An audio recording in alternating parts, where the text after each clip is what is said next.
Abode of the dead. Welcome to Sound Endurance. My name is Kenneth Murator. Where are the souls of men kept until their bodily resurrection?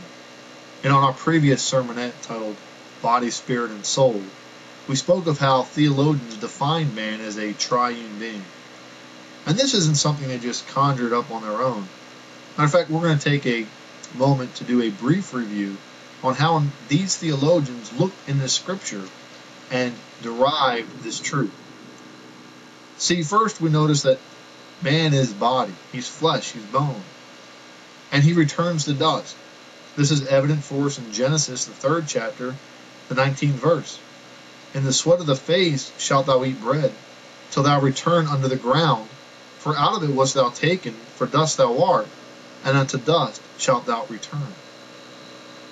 God also breathed into man the breath of life, and he became a living soul. And that breath is the spirit of man, which returns to God, irrespective of your belief. We see that in Malachi, the 2nd chapter, the 15th verse. And did not he make one? Yet he had the residue of the Spirit. That's that God-breathed portion that's in every man. And wherefore one? That he might seek a godly seed. Therefore take heed to your spirit, and let none deal treacherously against the wife of his youth. That spirit which has been given to each man is the residue of God. And when he calls it home, the body returns to dust. We see that in Ecclesiastes, the 12th chapter, the 7th verse. Then shall the dust return to the earth as it was, and the spirit shall return unto God who gave it. But where does the soul go of man? Well, the soul is judged, then assigned a place until the bodily resurrection. That's what we're looking at now, the abode of the dead. See, there's going to be a judgment of both the quick and the dead. Acts, the 10th chapter, the 42nd verse states it this way. And he commanded us to preach unto the people and to testify that it is he which was ordained of God, that is Christ, to judge of quick and dead. Well, who are the quick and who are the dead? 1 Corinthians, the 15th chapter, the 45th verse. And so it was written, the first man Adam was made a living soul. This is the free will nature of man. The last Adam was made a quickening spirit. See, the quick are those who have received and partaken of the divine nature of Christ through faith in his shed blood for the remission of sins. The dead are those who reject that. They are dead men's bones. There is going to be a judgment seat of the dead. This Revelation, the 20th chapter, beginning in verse 11, speaks. And I saw a great white throne, and him that sat on it, from whose face the earth and the heaven fled away, and there was found no place for them. And I saw the dead. Now, he's not just talking about those who had been physically dead, but he's talking about those who were physically dead, whose souls were dead because they rejected the divine nature, and have now received their new bodies, their bodily resurrection. They're still called dead. Why? Because they are without truth. They were without the quickening spirit. And I saw the dead, small and great, stand before God. And the books were opened, and another book was opened, which is the book of life. And the dead were judged out of those things which were written in the books according to their works. See, they rejected the work of Christ. Therefore, they are judged based on their own works, and thus they'll enter the second death. Now, we're talking about the abode of the dead. Where do the dead go prior to this bodily resurrection? Well, in Scripture, there's a word rendered in English, hell. And that one word, hell, actually has numerous words that are translated to our English rendition, which we determine as hell. Typically, when we think of hell, we think of fire and brimstone. And that's technically correct, but the English translation of that word needs to be understood because it's not always holding the same connotation. For example, in the Old Testament is the word Sheol, which is translated hell. But in the Old Testament, it's the abode of the dead, and it is the grave. That is the portion where the body is made to rest.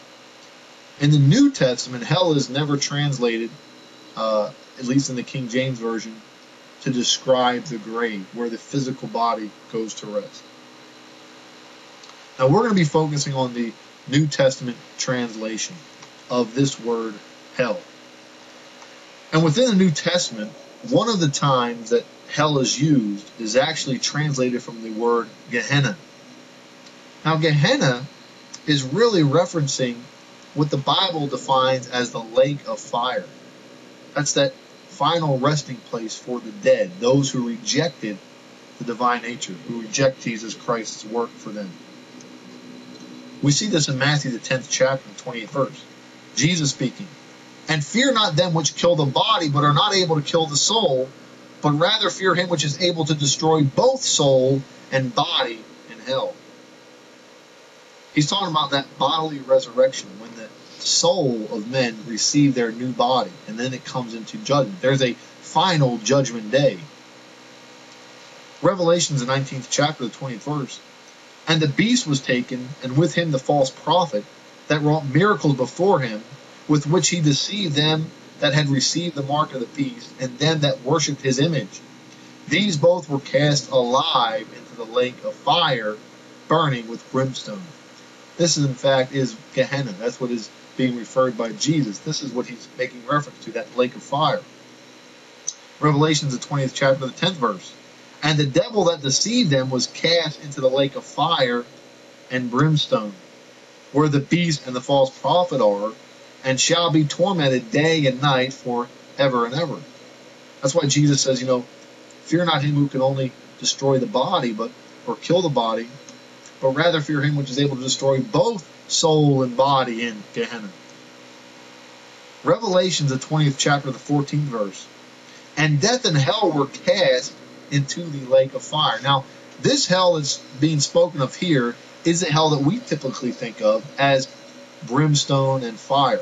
Now, that hell is going to be cast into the lake of fire, as Jesus referred to it as Gehenna.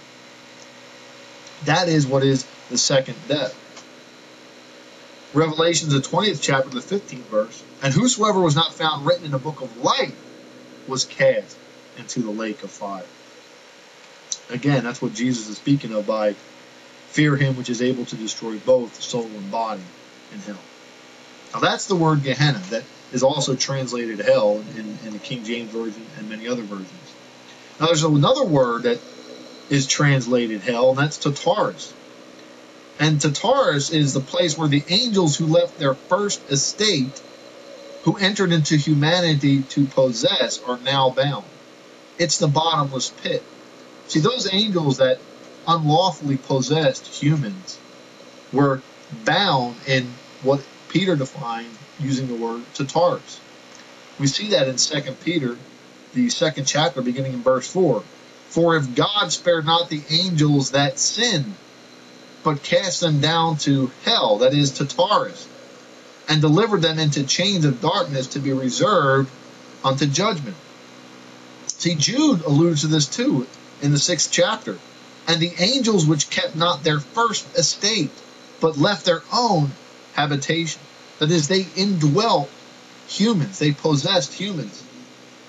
"He hath reserved in everlasting chains under darkness until the judgment of that great day."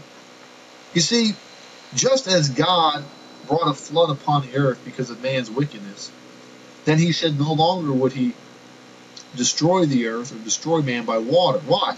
Because he has appointed a day of judgment.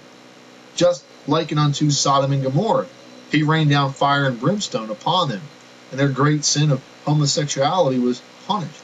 But why isn't God raining fire and brimstone on all homosexuals today?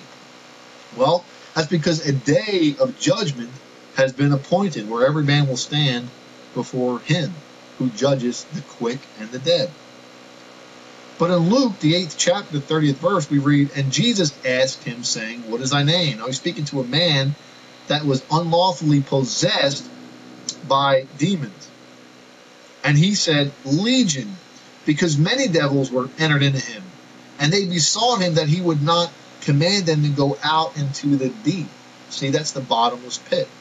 See, we know there's a bottomless pit where demons, that is, fallen angels, have been reserved unto judgment. Not all, but some. Just like, Sodom and Gomorrah, was punished as an example unto us, so too these angels were punished as an example unto the other angels. We see that in Revelations, the 9th chapter, that there is in fact a bottomless pit in the 1st verse. And the 5th angel sounded, and I saw a star fall from heaven unto the earth, and to him was given the key of the bottomless pit. So there is a pit where those angels who had sinned had been set as an example. Now there's a 4th word, which is translated hell in our English language, but is the word of Hades. It's actually the word Hades.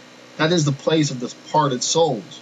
Now, this is the place we are discussing. It's the abode of the dead, both prior to and after Christ's bodily resurrection.